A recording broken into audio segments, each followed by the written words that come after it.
감사히 바치세. 기쁨은 충만하고 소망은 불변해. 정성과 마음을 다해 경배를 드리세. 들에서 밤을 새며 양치던 목자들 하늘에 빛난 영광 보고서 놀랐네. 천사의 기쁜 소식 목자들 듣고서 찾아와 경배하며 영광을 돌렸네. 주 예수 이름 높이여 다 찬양하여라. 다 찬양하여라. 금별 유관을 들여서 만유의 주를 찬양하세. 찬양 찬양 찬양 만유의 주 찬양. 이 지구 위에 거하는 온 세상 사람들 온 세상 사람들 그 크신 위엄 높여서 만유의 주를 찬양하세.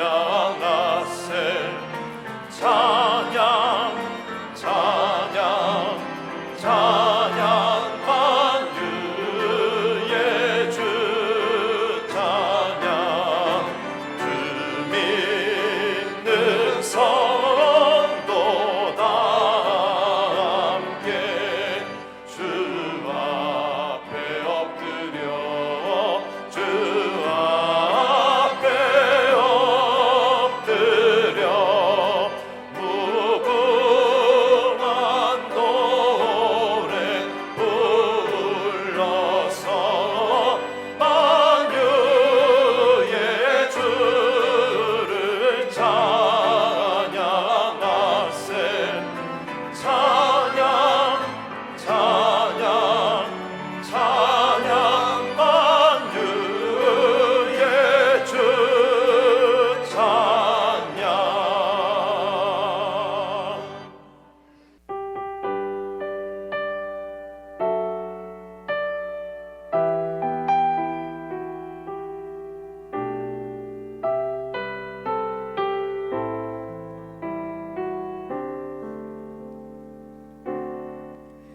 고달픈 삶의 은혜도 무뎌지고 곧 사라질 것에 내 맘 두네.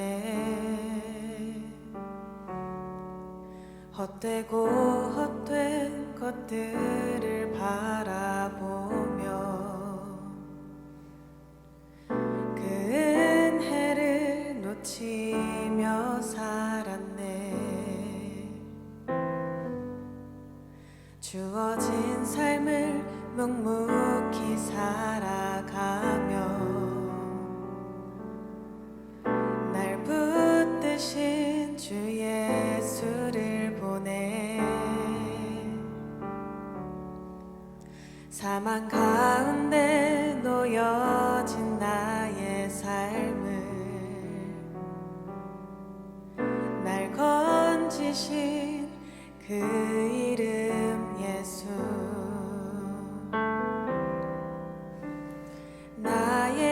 한숨을 바꾸셨네. 주를 향한 노래로, 소망의 노래로 나의 눈물을 거두신 주, 예수 이름 안에 살게 하소서.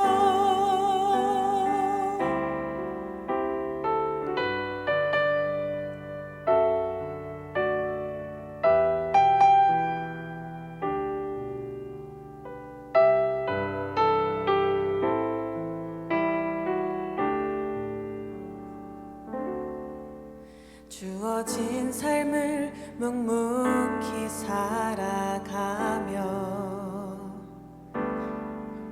날 붙드신 주 예수를 보내. 사망 가운데 놓여진 나의 삶을 날 건지신 그 이름 예수. 나의 한숨을 바꾸셨네. 주를 향한 노래로, 소망의 노래로 나의 눈물을 거두신 주, 예수 이름 안에 살게 하소서. 나의 한숨을 바꾸셨네. 주를 향한 노래로, 소망의 노래로 나의 눈물을 거두신 주, 예수 이름 안에 살게 하소서. 예수 이름 안에 살게 하소서.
하나님 말씀 사무엘상 8장 4절에서 9절까지 있는 말씀을 다 함께 찾겠습니다. 우리 계속해서 사무엘상 함께 묵상합니다. 오늘은 8장 4절부터 9절까지를 한 줄씩 교독하겠습니다. 이스라엘 모든 장로가 모여 라마에 있는 사무엘에게 나아가서 그에게 이르되 보소서 당신은 늙고 당신의 아들들은 당신의 행위를 따르지 아니하니 모든 나라와 같이 우리에게 왕을 세워 우리를 다스리게 하소서 한지라. 우리에게 왕을 주어 우리를 다스리게 하라 했을 때에 사무엘이 그것을 기뻐하지 아니하여 여호와께 기도하며 여호와께서 사무엘에게 이르시되 백성이 내게 한 말을 다 들으라. 이는 그들이 너를 버림이 아니요 나를 버려 자기들의 왕이 되지 못하게 함이니라. 내가 그들을 애굽에서 인도하여 낸 날부터 오늘까지 그들이 모든 행사로 나를 버리고 다른 신들을 섬김같이 내게도 그리하는도다. 그러므로 그들의 말을 듣되 너는 그들에게 엄히 경고하고 그들을 다스릴 왕의 제도를 가르치라. 아멘. 오늘 설교 제목이 왕과 나입니다. 왕과 나라고 하면 무엇이 떠오르나요? 한국에서 오신 분들은 연속극이 생각날지 모르지만 오래전 미국에서 상영되었던 뮤지컬 영화의 제목이죠. 그동안 여러 버전으로 만들어지긴 했습니다만은 가장 유명한 것이 1956년도에 만들어진 데보라 커와 율 브린너가 주연을 했던 영화였습니다.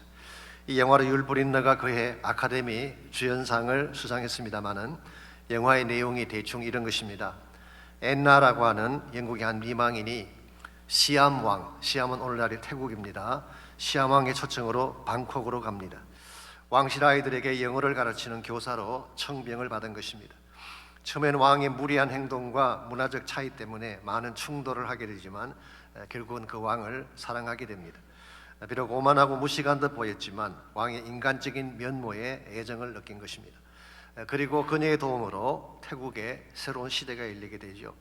마지막에 왕이 세상을 떠나가지만 그의 아들에 의해서 노예들에게 자유가 선포되고 더 이상 왕에게 절을 하지 않아도 된다는 법령이 공포가 됩니다. 참 아름다운 내용을 가진 그런 영화였는데요. 아이러니하게도 이 영화가 미국과 캐나다에서는 큰 호평을 받았지만 정작 태국에서는 상영 금지 처분을 받았습니다. 그 영화 속에 묘사된 왕의 모습이 너무 유하다는 이유 때문이었습니다. 실제로 태국에서는 왕의 사진만 밟아도 사형을 당한다고 하는데 그 지체가 높으신 왕이 외국인 여자의 말을 듣고 그녀와 춤을 추고 그녀를 사랑한다고 하는 것은 너무나 비현실적이라고 하는 것입니다. 사실 이것이 왕에 대한 일반적인 생각이죠.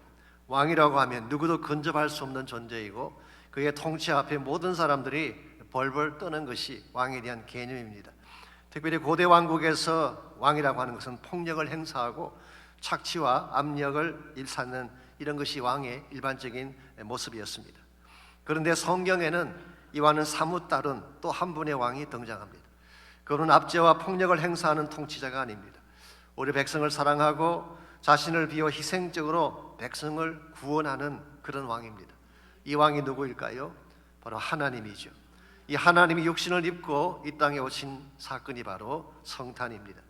요즘 여러분과 제가 성탄 시절을 맞이해서 여러 가지 많은 행사를 하고 있습니다만은 성탄은 근본적으로 왕으로 오신 예수님을 경배하고 그분께 영광 돌리는 시간입니다.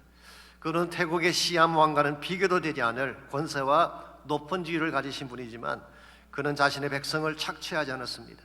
폭력을 행사하지도 않았고 오히려 자신을 종처럼 취급하고 죽기까지 복종하심으로 죄인 된 그의 백성을 구원해 내신 분입니다. 이와 같은 왕이기 때문에 이사야 선지자는 앞으로 오실 아기 예수를 다음과 같이 묘사를 했습니다. 이사야 9장 6절과 7절입니다. 이는 한 아기가 우리에게 낳고 한 아들을 우리에게 주신 바 되었는데 그의 어깨에는 정사를 메었고 그의 이름은 기묘자라 모사라 전능하신 하나님이라 영존하시는 아버지라 평강의 왕이라 할 것입니다. 그 정사와 평강의 다함이 무궁하며 또 다윗의 왕좌와 그의 나라에 군림하여 그 나라를 굳게 세우고 지금 이후로 영원히 정의와 공의로 그것을 보존할 것이라. 만군의 여호와 열심히 이를 이루시리라. 여기 어깨를 정사에 메었다는 표현이 나오는데요, 이 말은 통치자가 되었다 그런 뜻입니다. 그분은 통치자이신데 전능하신 하나님이시며 동시에 영존하시는 아버지, everlasting father라고 묘사했습니다. 아기를 아버지라고 했기 때문에 조금 이상하게 들리실지 모르지만 여기서 아버지라고 하는 표현은 후원자, 보호자라는 의미를 가지고 있습니다. 즉 사랑하고 돌보시고 우리의 모든 필요를 채워주시는 목자적인 피겨를 말하는 것입니다. 이분이 통치를 할 때에 비로소 우리 삶 속에 평화가 주어지게 되고 공의와 정의가 회복되는 것입니다. 그러므로 여러분과 제가 정말 만나야 될 왕은 세상의 통치자가 아니라 사랑으로 우리를 통치하실 예수 그리스도십니다. 이분을 나의 왕으로 삼고 이분의 다스림을 받을 때에 우리 인생에 가장 부여하게 되고 가장 존귀한 영광을 향하여 나아갈 수가 있습니다. 사실 모든 사람들에게는 자신을 통제하고 다스리는 왕이 다 있죠. 누가 나를 통치하느냐에 따라서 인생의 내용이 달라질 수밖에 없습니다. 예컨대 물질을 자신의 왕으로 삼는 사람은 물질이 이끄는 대로 살 수밖에 없습니다. 이것이 심해지게 되면 인간성을 잃고 물질의 노예가 되는 것이죠.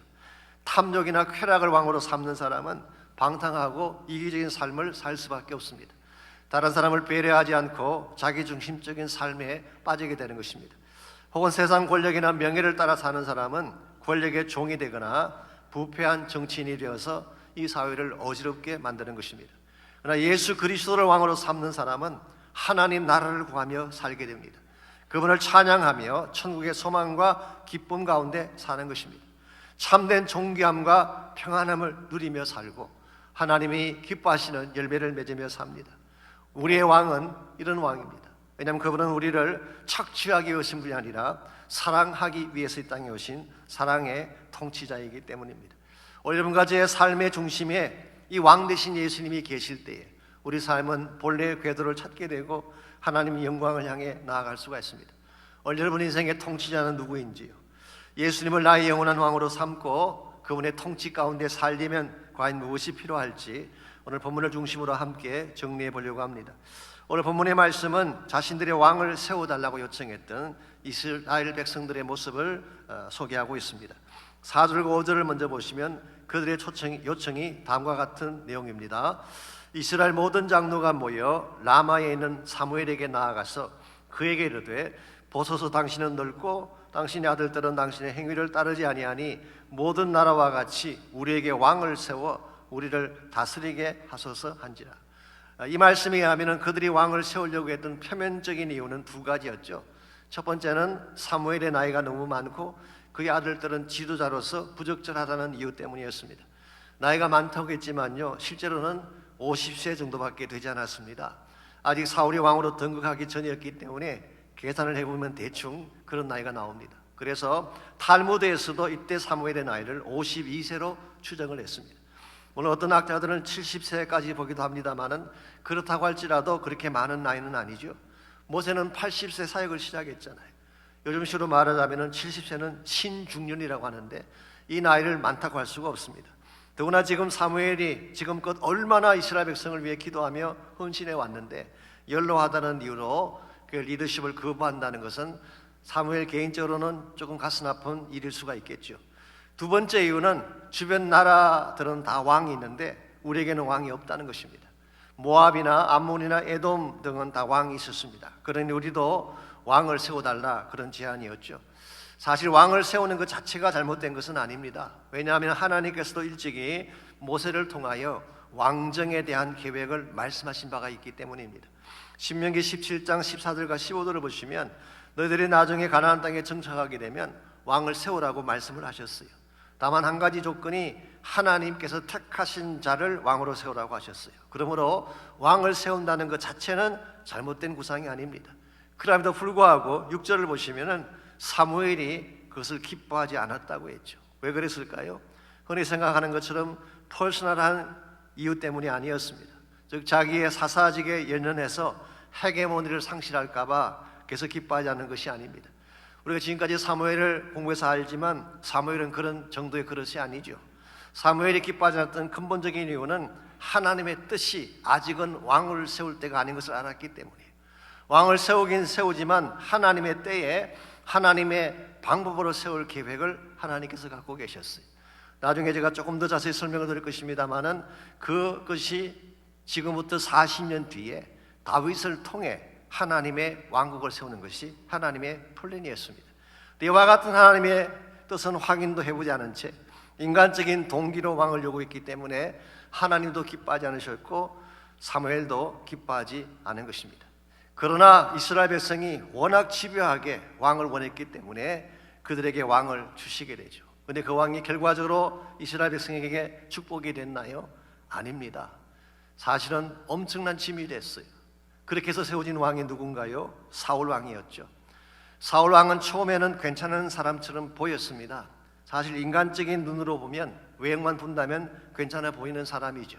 그러나 나중에는 거의 사이코 수준으로 변해서 백성들에게 굉장한 어려움을 안겼습니다. 자신을 위해 기념비를 세우고 하나님 말씀을 불순종하고 열등감에 사로잡혀 다윗을 쫓아다니고 40년 동안 백성들에게 고통과 어둠을 안겨주었어요. 심지어 신접한 여인을 찾아가서 사무엘의 영을 불러달라고 요청하는 있을 수가 없는 비정상적인 행보를 했던 왕이 바로 사울이었습니다. 그러므로 여러분, 아무리 좋아 보이는 계획이라도 하나님의 길을 벗어난 것은 아름다운 복이 될 수가 없습니다. 더구나 하나님보다 앞서가는 것은 결코 좋은 열매를 맺을 수가 없는 것입니다. 그러므로 비록 노린 것 같아 보이고 돌아가는 것처럼 보여도 하나님의 길을 따라갈 때 최상의 열매가 주어지는 것입니다. 하나님은 언제나 여러분과 저에게 최선을 주시는 하나님이에요. 그러므로 이 하나님을 신뢰하고 하나님이 주시는 것을 받아야지 여러분 인생의 최고가 주어지는 것입니다. 그래서 제가 가끔 결혼 주례할 때 자주 인용하는 예화가 하나 있습니다. 어느 회사에 갔더니 회사 사무실 한가운데에 이런 회사의 룰이, 규정이 적혀 있었습니다. 룰 넘버 1, boss is always right. 보스는 항상 옳다.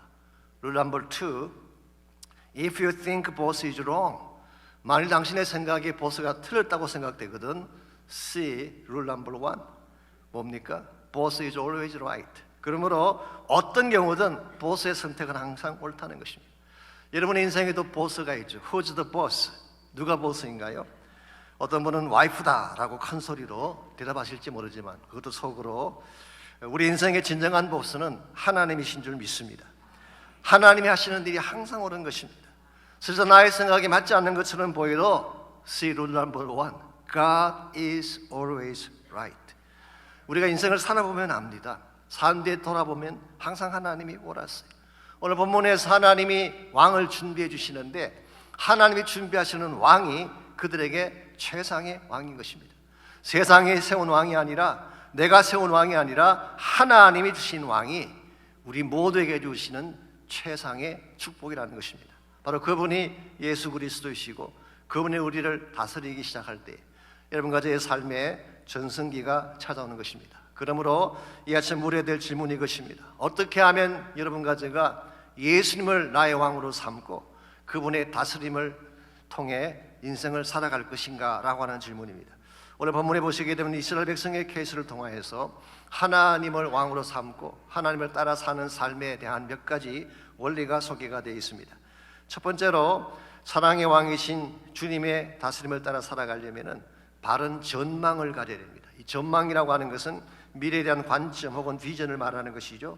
특별히 하나님의 계획에 대한 바른 이해를 말하는 것입니다. 이것이 분명해야지 하나님이 기뻐하시는 방향으로 나아갈 수가 있습니다. 6절을 다시 보시기 바랍니다. 이스라엘의 장로들이 사무엘에게 와서 왕을 세워달라고 했을 때에 사무엘이 했던 첫 번째 일이 무엇인지 아십니까?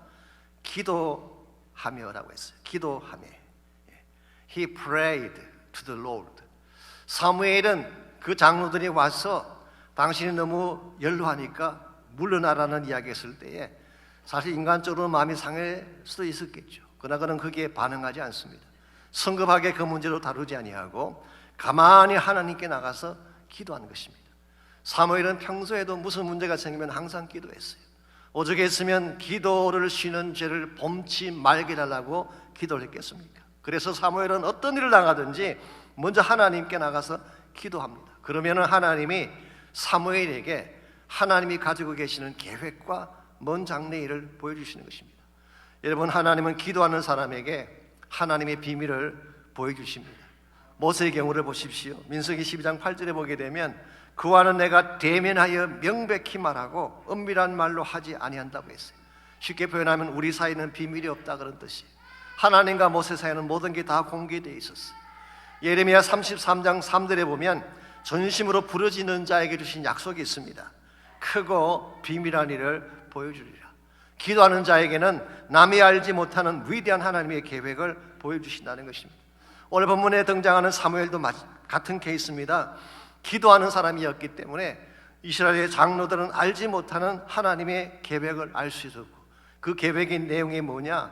처음부터 사울이 아니라 다윗을 통해 왕국을 세우시겠다는 계획이었어요.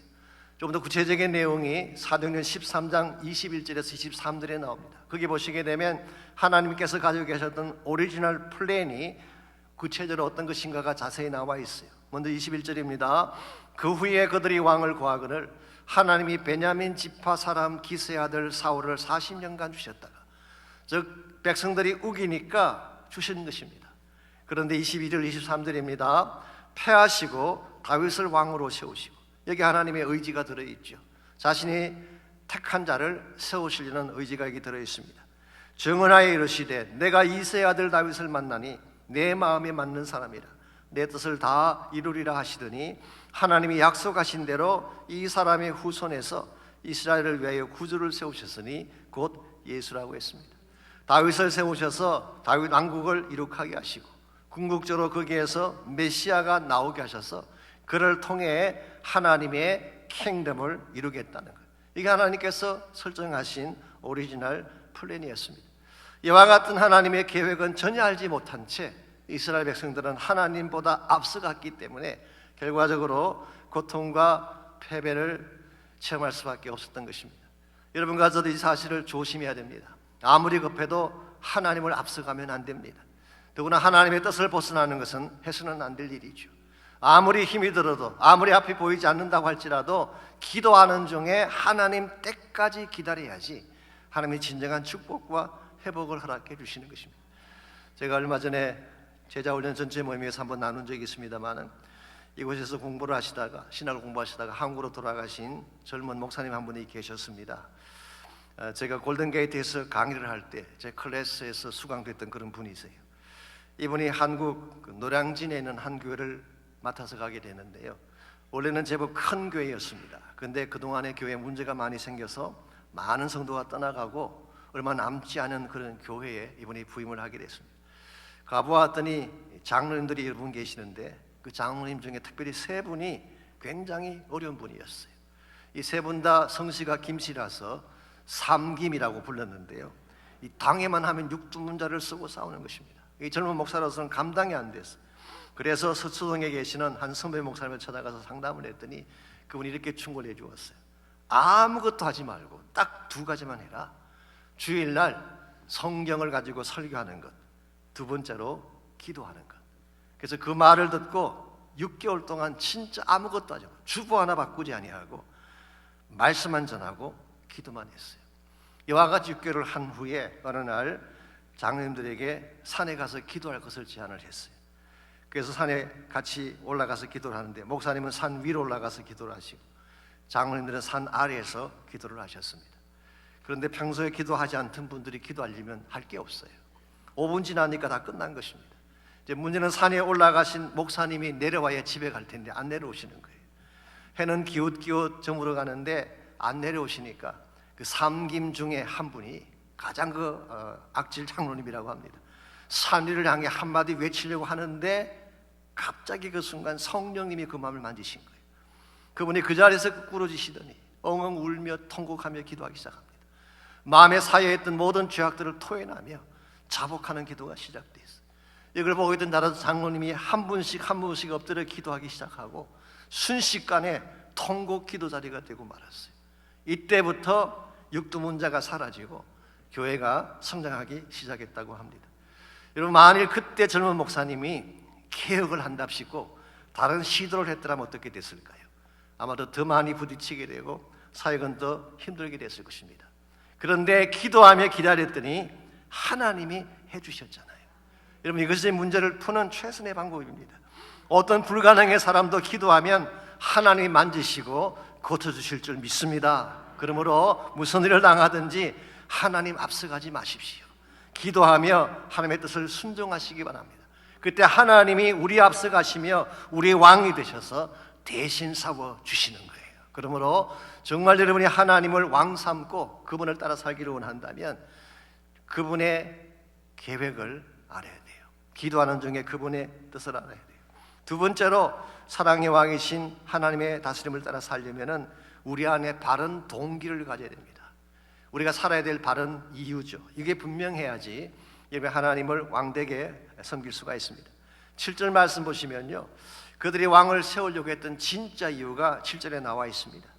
여호와께서 사무엘에게 이르시되 백성이 내게 한 말을 다 들으라. 이는 그들이 너를 버림이 아니요 나를 버려 자기들의 왕이 되지 못하게 함이니라. 자, 이스라엘 백성들이 그럴듯하게 명분을 포장했지만 하나님이 그들 마음속의 동기를 모르시겠어요? 그들 마음속에 숨겨뒀던 진짜 동기가 뭐냐? 하나님을 버려서 자기들의 왕이 되지 못하게 하는 것입니다. 그러므로 그 사람들이 원했던 것은 하나님을 배제한 휴먼 가버먼트를 세우는 것이었어요. 이것은 다분히 인본주의적인 착상이고 인간이 왕 노릇하고 싶다고 하는 잘못된 시도가 아닐 수 없습니다. 여러분, 이와 같이 하나님을 밀어내고 세상을 끌어들이면, 하나님의 방법 대신 인간적인 방법을 도입하게 되면 인생이 성공할까요? 그렇지 않습니다. 하나님이 없는 인생은 그 자체가 실패예요. 왜냐하면 하나님 안에 우리가 갈망하는 모든 축복들이 다 들어있기 때문에 우리의 생명 그분 안에 있습니다. 우리가 누리고 싶어하는 평안과 안식 그분 안에 있습니다. 우리 삶의 시큐리티 그분이 보장해 주시는 거예요. 우리의 미래나 우리의 영원한 소망이 그분 안에 있습니다. 그러므로 그분 없이는 바로 살 수도 없고 참된 자유와 기쁨도 누릴 수가 없는 것입니다. 그러므로 오늘 여러분이나 저나 우리 삶이 진짜 빛난 인생이 되고 아름다워지기를 원한다면 그분에게 나의 왕권을 내어드려야 됩니다. 아니, 그분 자체가 내 삶의 이유가 되게 할 때 우리 삶의 방향이 바르게 진행이 되고 하나님의 기뻐하시는 열매가 맺혀지게 되는 것입니다. 오늘 여러분은 삶을 살아가는 이유가 무엇인가요? 나를 높이기 위한 것입니까? 아니면 하나님을 높이기 위한 것입니까? 나의 만족을 위한 것입니까? 아니면 하나님의 비전과 목적을 위한 것입니까? 내 마음의 근본 동기를 확인하고 하나님 중심으로 나아갈 때 우리 인생이 바른 궤도로 돌아오는 것입니다. 여러분, 이스라엘의 역사를 공부해 보시면요, 항상 하나님이 그 중심에 계실 때 이스라엘 민족 역사의 전성기가 찾아왔어요. 예를 들어서 다윗의 시대를 한번 생각해 보십시오. 그때가 군사적으로 정치적으로 가장 막강하고 주변 국가들이 감히 함부로 이스라엘을 침공하지 못했던 때가 다윗 시절이었습니다. 심지어 가나안 정복 때도 이룩하지 못했던 여부스 족속의 땅을 다윗이 정복을 했어요. 그리고 그 자리에 수도를 만들었죠. 그곳 이름이 바로 예루살렘이죠. 이 번성의 이유, 다윗이 다스릴 때와 같이 이스라엘이 번성했던 근본 이유가 뭘까요?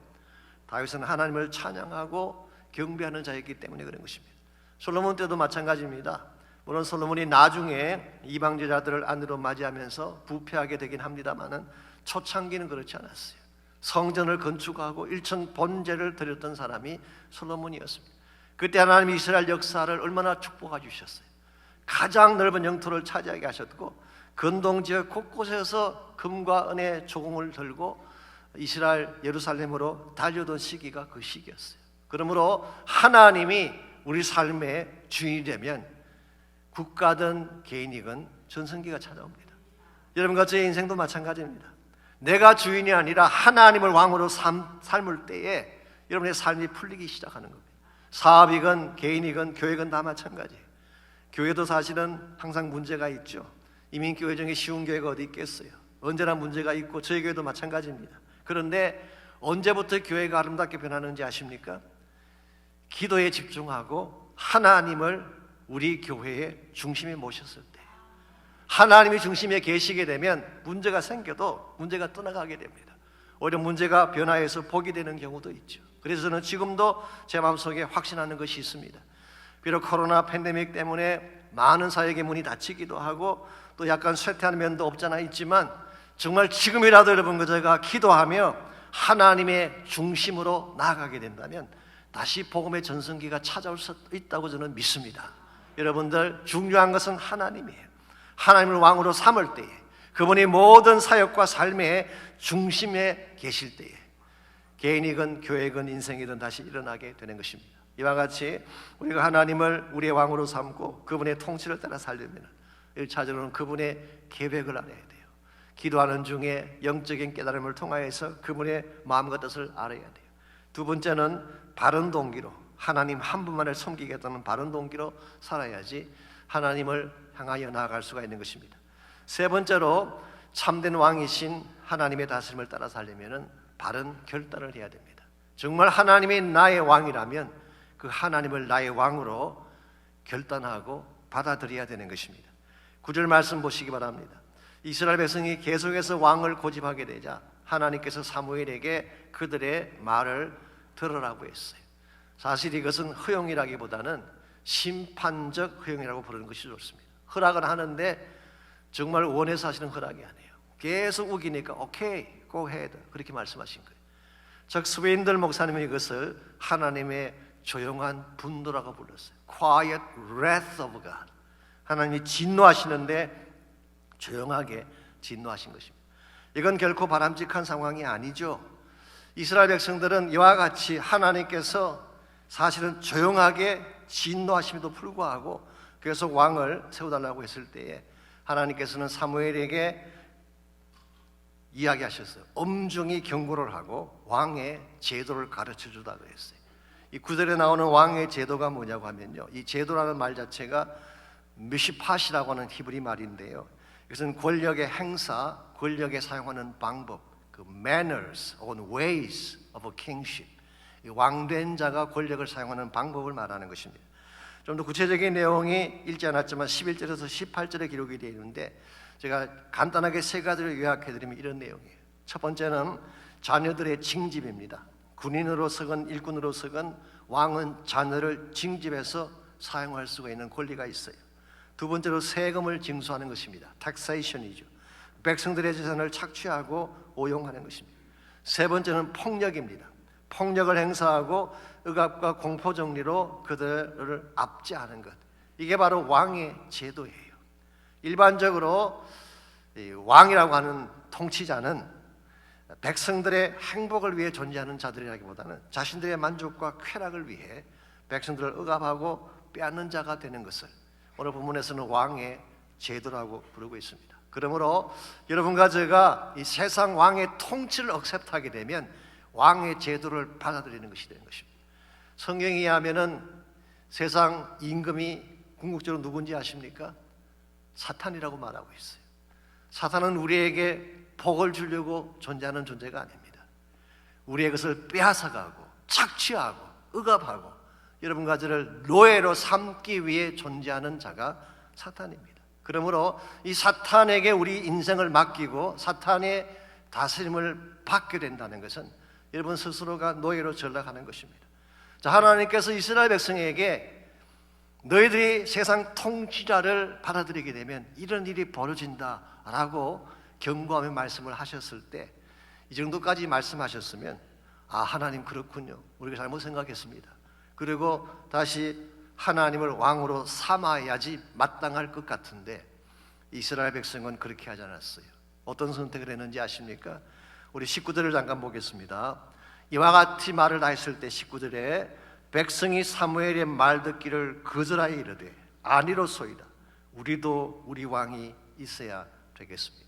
They rejected it. 그들은 사무엘의 제안을 거절하고 세상 왕을 선택한 것입니다. 심지어 20절 말씀에 하면은 지금까지 그들을 위해 싸워오신 분이 하나님이신데 그들은 하나님을 거절하고 세상 왕을 세워달라고 요청을 한 것입니다. 그러므로 저는 여기에 이스라엘 백성 가지고 있는 큰 문제가 있지 않나 생각합니다.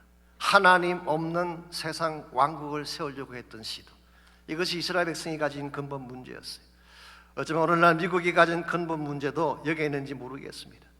하나님 때문에 세워진 나라가, 하나님 때문에 번영을 이룩한 나라가 하나님 지우기 운동을 하고 있다면 과연 그 나라의 앞날이 어떻게 되겠어요? 이건 미국에만 해당되는 것이 아니라 여러분과 저에게도 동일하게 적용될 수가 있습니다. 오늘 여러분과 저에게 하나님은 어떤 분이신가요? 어떤 분은 하나님을 종교적인 장식품으로 생각하는 분들이 계세요.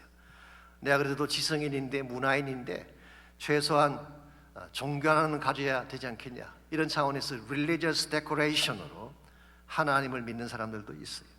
어떤 분은 하나님을 스페어 타이어처럼 생각하는 분도 계세요. 여러분, 자동차 안에 스페어 타이어가 있죠. 평소는 보지도 않습니다. 트렁크 뒤에 넣고 다닙니다.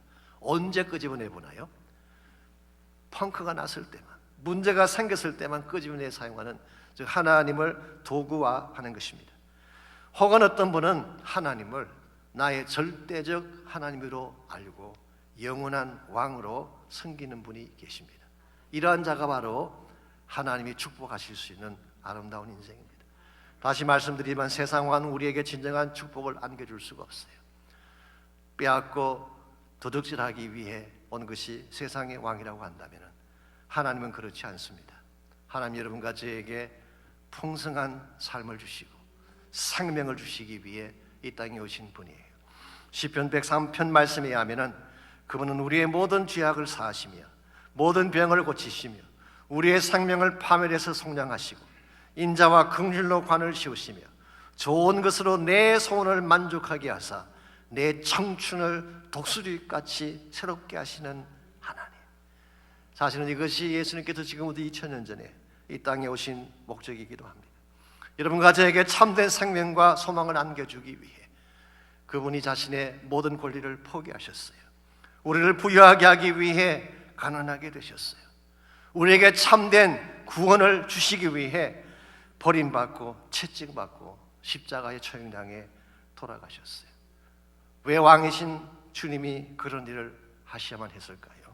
이유는 딱 한 가지입니다. 우리를 사랑하셨기 때문이에요.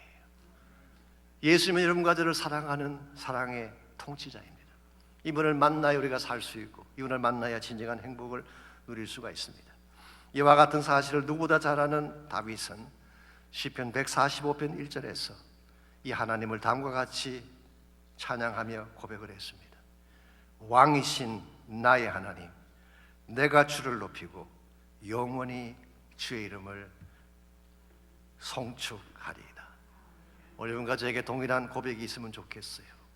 고백으로만 끝나는 것이 아니라 정말 나의 삶 자체가 이 고백의 삶이 되게 하셔서 나의 왕권을 그분에게 내어드리고 그분의 영광을 위해 살겠다는 결단이 분명할 때에 우리 삶은 바른 위치로 돌아오게 되고 하나님의 영광을 위해 살게 되고 최상의 축복된 인생으로 변하게 되는 것입니다.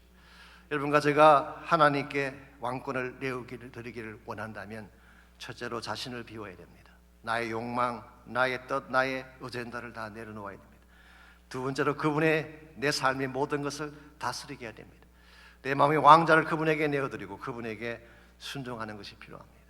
세 번째로 그분에게 나의 최상을 드려야 됩니다. 최상의 감사, 최상의 사랑, 내가 드릴 수 있는 최상의 경배로 그분을 예배해야 됩니다. Because He is worthy of the best from us. 우리로부터 최고 중에 최고를 받을 자격이 되는 유일한 분이시기 때문에. 왕이신 나의 하나님, 내가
다시 한번 선포합니다. 왕이신 나의 하나님,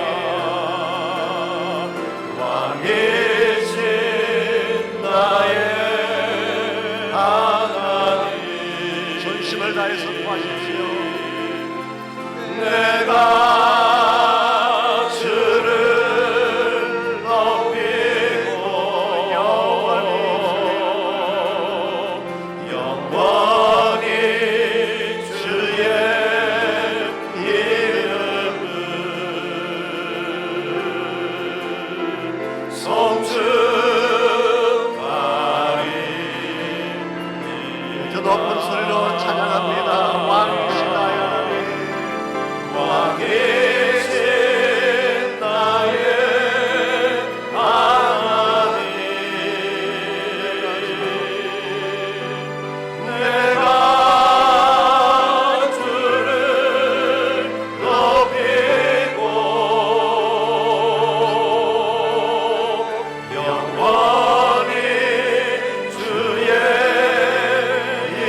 하나님 감사합니다. 한 분밖에 없는 예수님을 이 땅에 보내셔서 우리를 위해 죽으시고 부활하게 하셔서 이제 우리 모두에게 영원한 왕이 되게 하신 것을 감사합니다. 지금까지 나의 뜻대로 살아왔던 나의 모든 삶을 내려놓습니다. 내 마음 보좌에 있던 모든 세상적인 탐욕과 권세를 다 내려놓고 오직 한 분 예수님만이 내 심령의 절대적 왕이 되게 하셔서 그분의 다스림 받게 하시고 그분의 영광 위에 살게 하시고 그분 다시 오시는 그날까지 그 나라 비전 위에 달려갈 수 있는 우리 모두와 저희 교회가 되게 하여 주시옵소서. 이제는 우리 구주 예수 그리스도의 은혜와 하나님 아버지의 무한하신 사랑과 성령님의 충만한 임재하심이 예배를 마치고 돌아가는 모든 사랑하는 주의 백성 한 분 한 분에게 가정과 삶의 터전과 자녀들과 자손들 위해 이제로부터 주님 다시 오시는 그날까지 항상 함께하여 주시기를 왕 대신 예수 그리스도의 이름으로 간절히 축원하옵나이다.